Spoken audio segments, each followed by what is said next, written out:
I never believed love could be found under flashing lights and roaring engines, but that was before I met Kyler Larson.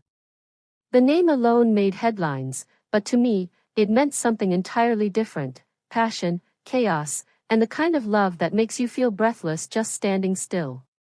It started months before the world's biggest race, long before the champagne showers and the podium kiss that changed everything. I was Lindsay Lohan, known for my ups and downs, a name that had seen the front of tabloids too many times. But behind the scenes, I was looking for something real. I had no intention of falling for a race car driver. I only showed up at the Monaco Grand Prix because my best friend Vanessa dragged me there for healing and hot men, as she called it. That's when I saw him. Standing beside his sleek, black Formula One car, helmet under his arm, and that lazy smile stretching across his sun-kissed face. I swear time stopped for a second. I remember walking past the VIP fence when his gaze met mine. I was in a red sundress, hair blowing like something out of a slow-motion movie scene, and his eyes never left me. He didn't wave. He didn't need to. The pull between us was electric, undeniable. 2 hours later, I was sipping champagne in his pit garage. "Your trouble," I said to him, sipping slow, testing him. Kyler leaned against the wall, arms folded, muscles flexing just enough to distract me. "Only the good kind," he smirked. We started slow, at least that was the plan. But slow doesn't exist when your chemistry feels like it could ignite fuel. Within a week, he had my number, my favorite coffee order memorized, and my defenses crumbling one kiss at a time. He'd show up late after practice, sweaty and tired, and still lift me off the ground like I weighed nothing. In his arms, I wasn't Lindsay the actress, the headline, the scandal, I was just me. And for once, that was enough. But there was pressure too. The world watched him race and watched me watch him. Some called it a publicity stunt. Others said I was a distraction. His team manager even told him, "You've got one chance to win the world championship. Don't let anything, or anyone, get in your way." I overheard it one night. My heart broke just a little. I tried to pull away. I stopped showing up at his hotel. I skipped the Italian Grand Prix. But Kyler wouldn't let me go. "I race harder when I know you're watching," he whispered over the phone from his bed in Milan. "Don't ever leave the stands again." So, I came back. And this time, I let myself fall completely. We weren't subtle. The world knew. Paparazzi caught us kissing in pit lanes, tangled in each other's arms after back-to-back wins. Fans loved it. Others hated it. But none of it mattered. Then came the World Circuit Final. Tokyo. The biggest, most watched race on Earth. Millions of eyes. Billions in bets. Tension so thick you could slice it with a tire blade.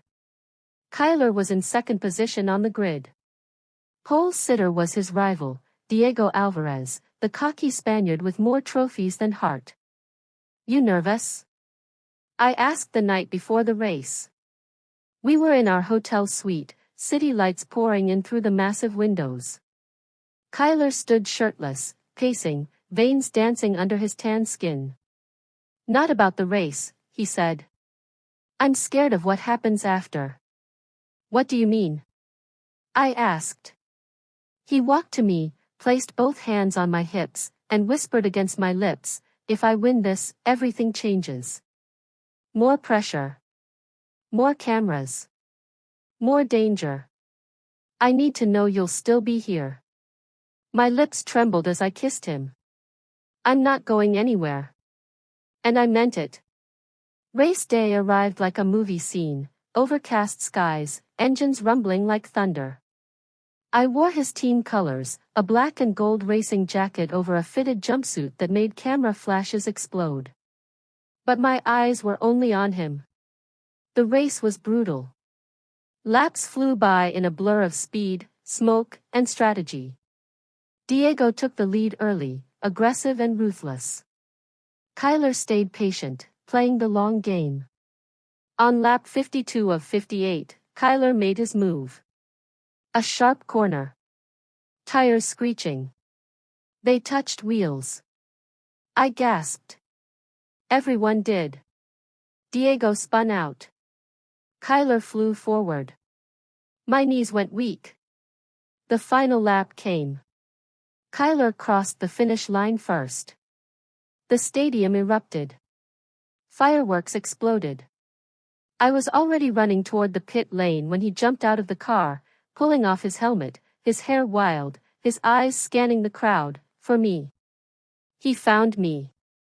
We collided like a scene from a love story, his arms around me, mine around his neck, our lips crashing mid-celebration. The world watched. Cameras captured every second. Reporters screamed his name. Fans roared. But in that moment, there was only us.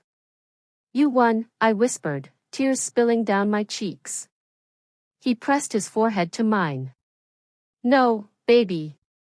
I won you. It didn't stop there.